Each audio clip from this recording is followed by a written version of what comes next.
Oke, assalamualaikum warahmatullahi wabarakatuh. Selamat malam anak-anak, bapak yang hebat, anak-anak kelas 6 yang hebat. Kali ini bapak ingin men-share tentang salah satu materi IPA, yaitu tentang sumber daya alam ya.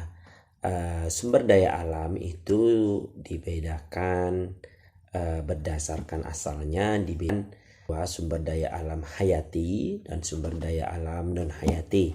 Sumber daya alam hayati itu adalah sumber daya alam yang berasal dari makhluk hidup. Hayat, sepanjang hidup. Hayat itu artinya hidup. Yang kedua, sumber daya alam non hayati. Non berarti tidak. Non hayati berarti tidak hidup. Hayat hidup ya. Kemudian sumber daya alam hayati itu contohnya seperti apa ya, seperti hewan, tumbuh-tumbuhan ya. Semua yang berasal dari hewan dan tumbuh-tumbuhan itu namanya sumber daya alam hayati. Sedangkan yang berasal dari sumber daya alam non hayati seperti tambang, perak, emas, tembaga, dan lain-lain. Apa itu sumber daya alam? Sumber daya alam itu semua yang ada di alam tetapi bermanfaat bagi manusia untuk kesejahteraan hidupnya. Ya, kalau tidak bermanfaat bagi manusia, itu namanya bukan sumber daya alam. Kemudian berdasarkan bisa diperbarui atau tidaknya, sumber daya dibedakan menjadi dua. Ada sumber daya alam yang dapat diperbarui, ada sumber daya alam yang tidak dapat diperbarui. Sumber daya alam yang dapat diperbarui itu adalah sumber daya alam yang persediaannya itu tidak akan habis walaupun digunakan secara terus-menerus ya. Cahaya matahari, karena cahaya matahari ini adalah sangat bermanfaat bagi semua makhluk hidup ya, sumber daya alam. Contohnya sumber daya yang dapat diperbarui itu adalah matahari ya, air, meskipun air kita pakai ya, tapi dengan adanya proses siklus air ya, nanti akan Bapak jelaskan di video berikutnya tentang siklus air.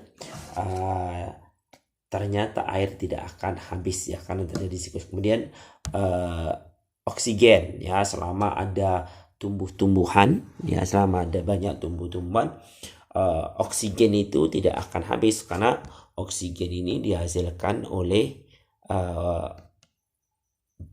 pohon-pohonan yang melakukan fotosintesis, dia menghasilkan oksigen.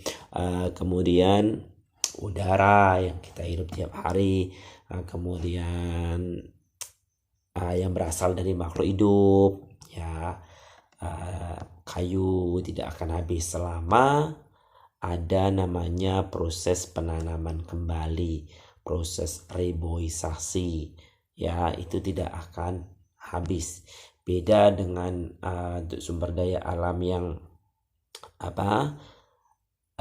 tidak dapat diperbarui itu, kalau kita pakai secara terus menerus, kita eksploitasi itu digunakan secara besar-besaran, itu sumber daya alamnya lama kelamaan akan habis.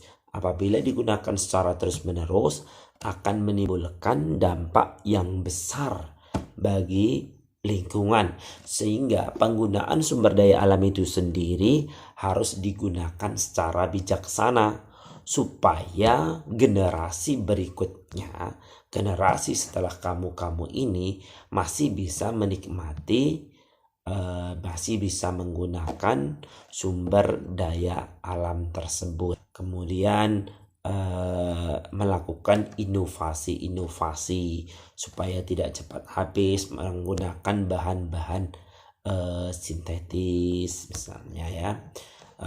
Kemudian